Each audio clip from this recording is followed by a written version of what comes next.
Hey YouTube. It's time to make sauerkraut, and I just picked this gorgeous, look at how, this is so heavy. I still have to cut the stem off, but we are going to make this gorgeous cabbage into sauerkraut. And if you love the idea of fermented food, I haven't done a lot of other fermented foods, but this is so easy. It's just like cabbage and salt and some thyme. So, and this is where I'm going to be using the crock that we have. So I'm going to clean this up. We're going to pull off some of the outside leaves, chop off the stem, and I'll show you how simple this can be to make your own sauerkraut. It's so healthy and it is so delicious. And this will also be a nod to my Polish heritage, because my mom and her mom and all of us grew up eating sauerkraut with kielbasa. So I will get this cleaned up and we'll jump into these simple steps of how to make your own sauerkraut at home, and you'll probably never want to buy it again. It's so easy. What I'm going to do first, because this is huge and it needs to be cut into like 1/16 strips. So I'm going to put it through the food processor that you can probably see right here, and we'll get it in the crock and I'll show you how simple this is. Before you start any of this though, wash your hands really, really well and wash and sanitize your crock, because this is going to be sitting at room temperature in this crock for 3 to 6 weeks. So you want this to be squeaky, squeaky clean. This recipe is from one of my favorite canning books. I have 2 favorite canning books and this is one of them. If you want to get it, the link is in the description on Amazon.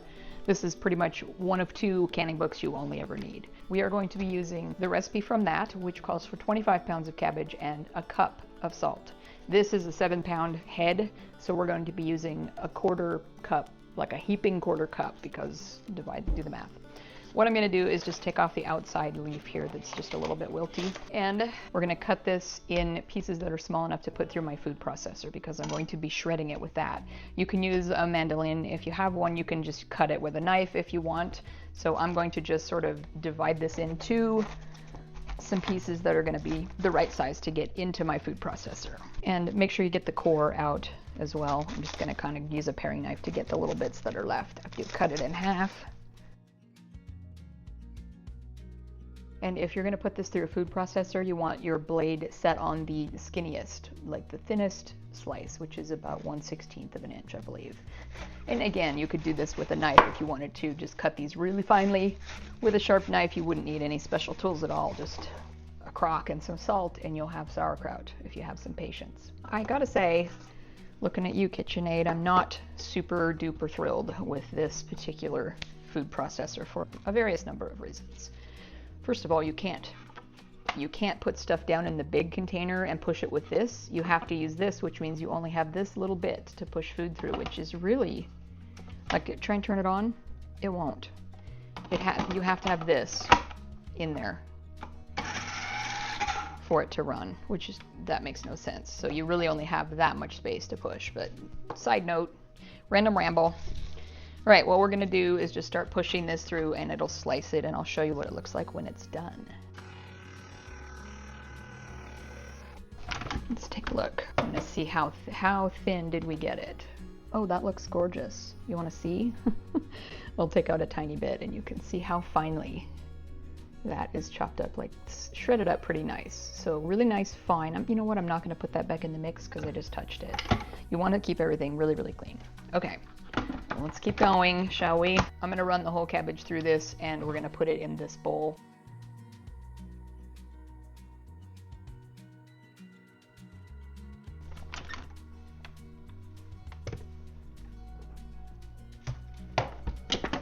Look how pretty that looks. So I just dump it. Oh yes, you definitely want it on the finest notch. That is a nice fine shred. And if you can see how much, this is a big, big bowl. And I still have this whole thing. So 1 7-pound head of cabbage. I have done in the past more than 1 head of cabbage. I have done big batches where I've used, if you've seen, I don't know what other videos I've done, but I have a big, like a 5-gallon crock. And I usually actually do sauerkraut when I do it in big batches. I do it in a big crock. But that thing is so heavy. And to lift it onto the counter, also full of cabbage and brine and salt is too much. So I've decided to break this up into possibly 2 batches between 2 3-gallon the crocks, because these are, you know, they're heavy, but they're not impossible. This is where it gets super easy. All we're gonna do is I have about a heaping quarter of a cup of canning and pickling salt here. What we're going to do is we want to alternate 5 pounds with 3 tablespoons of salt, kind of in layers in the crock. You want to have 4 inches of extra space between the cabbage and the top of your crock. And just looking at this, I'm not sure we're going to get there, so I am going to work with a second crock. And I'm going to put a towel underneath these because they're, you know, they're crockery, and my counters are old and I don't want them getting ruined by dragging these things around. So that, I'm going to measure 3 tablespoons, and about another tablespoon and a half is going to go in there too, just because we have 7 pounds. And that doesn't leave much. It leaves like maybe a half a tablespoon left of that heaping quarter of a cup. So most of the salt in this case. And you can use gloves. You could use gloves for this if you don't want to use your bare hands. You know what? I am going to use gloves. Ta-da! Just to be really, really on the safe side. The main thing I'm shooting for is to get no germs in the batch, because these are going to sit at room temperature for 3 to 6 weeks. And obviously they're going to be fermenting and you are going to get mold. I've never had it where I haven't gotten a little bit of mold on top, but you just skim that off every day. You need to check this. We're just going to layer it in and give little sprinkles of salt as we go. See if we can get this whole 7 pounds of cabbage. Layer some salt and then just kind of toss it around with your hand. So I'm just, you know, working the salt through the cabbage, and we're going to finish doing that with all of this. I think this is going to fit in 1 crock, which is pretty cool, because then I can just deal with 1 crock for a few weeks. And give it a stir again. We just want all the cabbage to be coated with salt. And really that's all sauerkraut is. It's just salt. And the only reason you're going to need to make a brine ever with this is once it starts to release liquid, it kind of creates its own brine. And if it doesn't make enough to cover the cabbage, then I will make a brine, and I'll show you the recipe for that when we get to that point. But then you can make a little salt brine and pour it over this to keep this under, you know, basically under a brine the whole time that it's going. It is going to fit in 1. So make a note that a 7-pound head of cabbage will in fact fit just perfectly. I'll show you, I'll bring the camera over here and you can see what I'm looking at. So you can see, we're going to add the rest, we're going to just put the rest of the salt on there and mix it in. And you can see this looks really good. So we're going to just keep mixing that all around. And yeah, there's more than 4 inches of clearance here. So 1 crock for a big head, a 7-pound head, and a 3-gallon crock. As we've mixed in the salt that we had measured out, we're going to go ahead and just sprinkle the rest on top. And then we're going to set a timer for 15 minutes and let this sit for 15 minutes and start to release some of the liquid that's in there, and press it down. And we'll see if it produces enough liquid to cover this, it'll be all right. But usually I have to make a brine to top up some liquid over the cabbage. So I'm going to make some brine now, and we'll watch this for 15 minutes and we'll come back and see what it looks like. So if you need to make a brine, we're going to measure 4 cups of water and 4.5 teaspoons of canning and pickling salt, and bring that up to a boil and let it cool. So it needs to be cooled down to room temp. Get it to boiling, bring it to a boil, dissolve the salt, and then cool it to room temp, and then we'll be able to put that over the cabbage if we need to, just to bring that level up so that the cabbage is submerged entirely.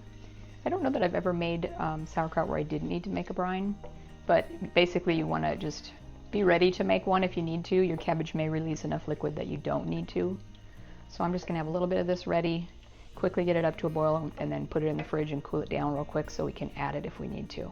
So we've waited 15 minutes, and I'm going to just press down on this and see how much liquid has been released.